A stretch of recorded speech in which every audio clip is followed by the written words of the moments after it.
Et si je vous disais que le FC Barcelone est en train de rejouer un scénario que personne n'avait vu venir? Et que cette fois, le coup pourrait être monumental. Oui, les culés, tenez-vous bien. Harry Kane, l'un des meilleurs buteurs de la planète, aurait dit oui à un transfert au FC Barcelone. On parle bien du capitaine de l'Angleterre, du tueur à gages de la Bundesliga, de l'homme que tout club rêverait d'avoir à la pointe de son attaque. Et le Barça, avec un mercato déjà plein de rebondissements, pourrait bien refaire le coup qu'il avait infligé au Bayern Munich. Mais ce n'est pas tout. Alors que le club navigue entre espoir, contraintes financières et projets à long terme, d'autres dossiers brûlants agitent les coulisses. La situation de Nico Williams, un joueur que le staff surveille de très près, semble se décanter et une nouvelle piste offensive, encore plus ambitieuse, vient d'être ouverte. Bienvenue sur Voix Culée, ta chaîne 100% Barça, où on décrypte chaque rumeur, chaque transfert et chaque décision du club le plus suivi du monde. C'est la bombe du jour, révélée par Foot01, Harry Kane aurait donné son accord de principe pour rejoindre le FC Barcelone l'été prochain. Et autant le dire tout de suite, c'est un coup de tonnerre. Souvenez-vous, à l'été 2023, Kane quitte Tottenham pour le Bayern Munich. Objectif, gagner enfin des titres et franchir un cap dans sa carrière. Ça cherche un vrai numéro 9 d'expérience depuis le déclin de Lewandowski. Robert reste un grand joueur, mais il n'a plus l'impact d'avant. Xavi voulait du renouveau avant son départ, et désormais, la nouvelle direction technique partage ce constat, il faut une star mondiale pour encadrer les jeunes joyaux du club. Et c'est là qu'entre en scène Harry Kane. Le joueur, lassé par la situation au Bayern, serait ouvert à un nouveau défi. Et selon des sources proches du dossier, il verrait Barcelone comme un projet inspirant et cohérent. Le club catalan, qui garde une politique financière prudente, envisagerait un montage intelligent, à l'image du coup réalisé pour Lewandowski ou Jean Kane, en duo avec Lamine Yamal, Rafinha et Pedri à la création. Ce serait un mélange explosif entre expérience et jeunesse, puissance et créativité. Un projet offensif digne du Barça de la grande époque. Mais attention, le Bayern ne compte pas se laisser faire. Le club bavarois réclamerait plus de 90 millions d'euros pour laisser partir son buteur, et cela reste un obstacle majeur. Cependant, l'élément clé ici, c'est la volonté du joueur. Et quand un joueur veut venir à Barcelone, on sait souvent comment ça se termine. Dans les coulisses, Deco pousserait personnellement le dossier. Son idée ? Recruter un profil qui puisse encadrer les jeunes sans bloquer leur progression. Et Kane, malgré ses 32 ans, reste un modèle de professionnalisme. Le staff médical du Bayern loue sa condition physique, et son style de jeu plus technique que physique lui permettrait de performer plusieurs saisons encore. Le plan serait donc clair, un prêt avec option d'achat ou un paiement étalé, afin de contourner les limites imposées par la Liga.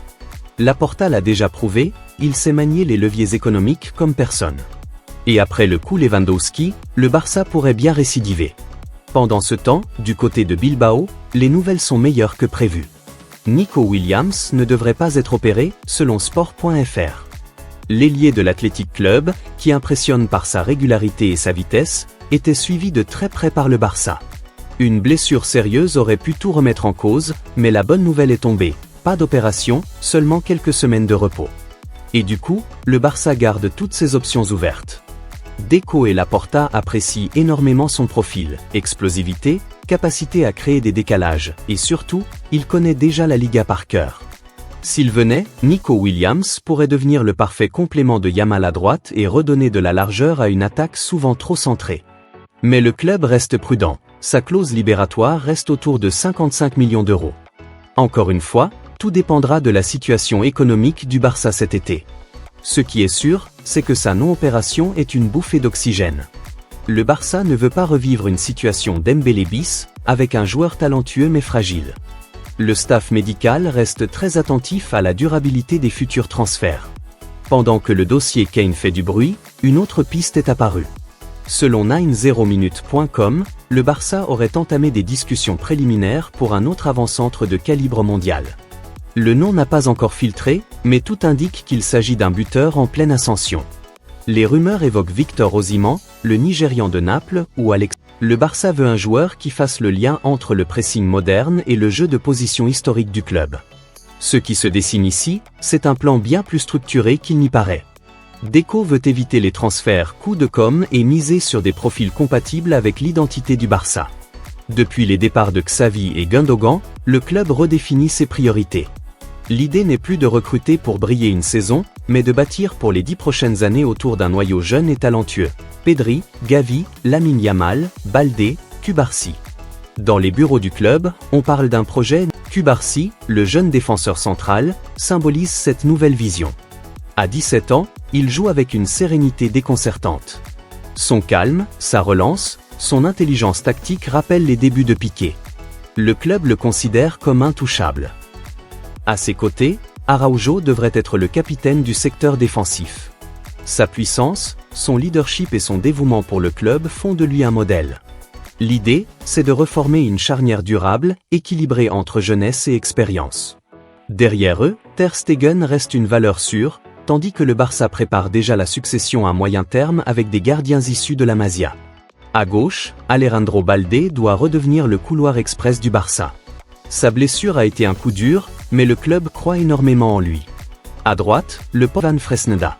Sur le plan tactique, le futur Barça ne sera pas une copie du passé. Fini le 4-3-3 figé. Le système envisagé est plus fluide, parfois un 4-2-3-1, parfois un 3-4-3 selon la phase de jeu. Le but est de libérer les ailiers tout en gardant la maîtrise du ballon.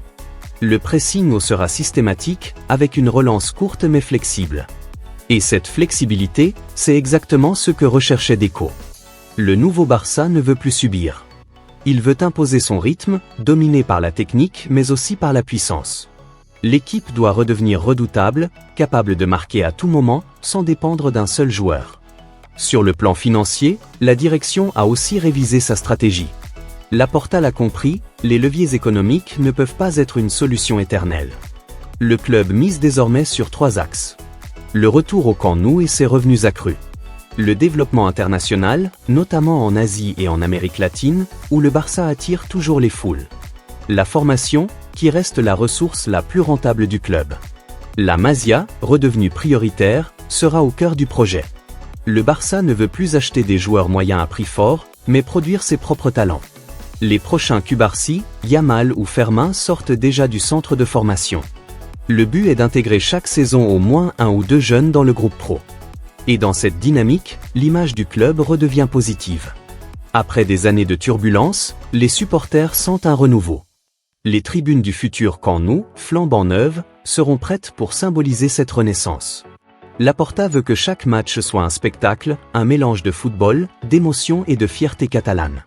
Le message est clair, le Barça revient. Pas comme un club de stars achetés à prix d'or, mais comme une institution où la passion et la formation reprennent leurs droits. Mais attention, cette reconstruction demandera du temps. Les dirigeants l'ont répété, le Barça n'est plus dans une logique de résultats immédiats à tout prix. Le but est de redevenir durablement compétitif, de manière stable et responsable.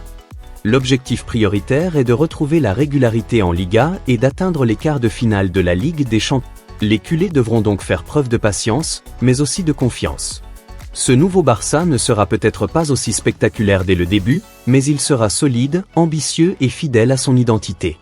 Et quand on regarde les noms qui circulent, Harry Kane, Nico Williams, Osimhen, on comprend que l'ambition n'a pas disparu. Elle a simplement évolué. Le club ne cherche plus à acheter des icônes pour briller, mais à bâtir un collectif pour gagner. Ce Barça-là ne veut pas revivre les erreurs du passé. Plus de stars isolées, plus de dépendance à un joueur. Le futur se fera en équipe, avec une identité claire, travail, talent et unité. Et au cœur de tout cela, il y a vous. Les supporters. Ceux qui remplissent le stade, qui chantent Visca el Barça même dans la défaite. Laporta le répète souvent, le Barça n'appartient pas à un joueur, il appartient à son peuple. Alors oui, le chemin sera long. Mais chaque grande époque du Barça est née d'un pari audacieux. En 2008, personne ne croyait en Guardiola. En 2015, on doutait de Luis Enrique. Aujourd'hui, c'est un nouveau cycle. Et si tout se passe comme prévu, le Barça pourrait redevenir la référence mondiale d'ici 2 ans. Lamine Yamal en symbole d'une génération dorée. Pedri et Gavi en architecte du milieu. Cubarsí et Baldé en rempart du futur. Et pourquoi pas Harry Kane ou Nico Williams pour leur transmettre l'expérience et le mental des champions. Alors les culés, dites-moi. Qui voulez-vous voir porter la tunique blaugrana la saison prochaine?